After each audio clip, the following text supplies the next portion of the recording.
നമസ്കാരം. വന്ദന കൃഷ്ണ എന്ന പേരിൽ ചാറ്റിംഗ്. ബന്ധം ശക്തമായപ്പോൾ കൊടുത്തത് 23 ലക്ഷം രൂപ. ഒടുവിൽ വന്ദനയുടെ യഥാർത്ഥ മുഖം പുറത്തു വന്നപ്പോൾ കോഴഞ്ചേരി സ്വദേശിയായ യുവാവിന് ഞെട്ടൽ. കാരണം വന്ദന 41-കാരനായ തിരുവനന്തപുരം സ്വദേശിയായിരുന്നു. യഥാർത്ഥ വന്ദന 41-കാരനായ പുരുഷനായ തിരുവനന്തപുരം സ്വദേശിയായിരുന്നു. ആറന്മുള പോലീസാണ് സ്ത്രീകളുടെ പേരിൽ വ്യാജ അക്കൗണ്ടുകൾ സൃഷ്ടിച്ച് പണം തട്ടിയെടുത്ത പാറശാല തച്ചൻവിള പ്രായർക്കൽ വിളവെട്ടിൽ സതീഷ് ജപകുമാറിനെ അറസ്റ്റ് ചെയ്തത്. പല ആവശ്യങ്ങൾക്കായി 23 ലക്ഷം രൂപയാണ് സതീഷ് യുവാവിൽ നിന്ന് തട്ടിയെടുത്തത്. 2019 ഫേസ്ബുക്കിൽ വ്യാജ അക്കൗണ്ടിലൂടെയാണ് യുവാവിനെ തട്ടിപ്പുകാരൻ കെണിയിൽ വീഴ്ത്തിയത്. പരാതിക്കാരനായ യുവാവിന് വന്ദന കൃഷ്ണ എന്ന അക്കൗണ്ടിൽ നിന്ന് ഒരു റിക്വസ്റ്റ് വന്നു.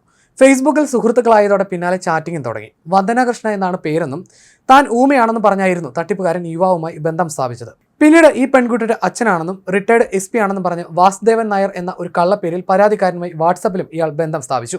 ഇതെല്ലാം നടന്നത് ഒരേ സമയത്തുമാണ്. യുവാവിനെ വിശ്വാസത്തിലെടുത്ത് വിവിധ ആവശ്യങ്ങൾ നടത്തിക്കൊടുക്കാമെന്ന് വാഗ്ദാനം ചെയ്ത് 4 വർഷത്തിനിടെ 23 ലക്ഷത്തോളം രൂപയാണ് പ്രതി തട്ടിയെടുത്തതെന്ന് പോലീസ് കണ്ടെത്തി.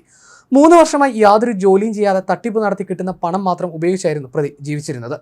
മദ്യപിക്കുന്നതിനും ആഡംബര വസ്തുക്കൾ വാങ്ങുന്നതിനും വേണ്ടിയായിരുന്നു തട്ടിപ്പെന്നും പോലീസ് പറഞ്ഞു.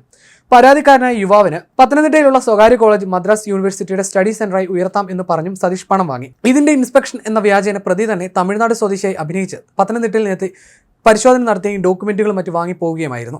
പാറശാല സ്വദേശിയായി സതീഷ് നാട്ടിൽ നിന്ന് 12 കൊല്ലം മുമ്പ് നാട് വിട്ടുപോയതാണ്. സ്ഥിരമായി ഒരിടത്തും നിൽക്കാതെ കേരളത്തിൽ വിവിധ സ്ഥലങ്ങളിൽ വാടകയ്ക്ക് മറ്റ് താമസിച്ചു വരികയാണ് ഇയാളുടെ പതിവ്. എറണാകുളം തൈക്കൂടത്തുള്ള ഒരു സ്ഥലത്ത് ചാർട്ടേഡ് അക്കൗണ്ടന്റ് ആണെന്ന് പറഞ്ഞ് 3 വർഷമായി താമസിച്ചു വരികയായിരുന്നു. പ്രതിയെ പിടികൂടിയതിന് പിന്നാലെ നടത്തിയ അന്വേഷണത്തിൽ ജോലി വാങ്ങി നൽകാമെന്ന് പറഞ്ഞ് കോഴിക്കോട് സ്വദേശിയായ ഒരാളെ പറ്റിച്ചതിന് പരാതിയുണ്ടെന്നും അന്വേഷണ സംഘം കണ്ടെത്തിയിട്ടുണ്ട്.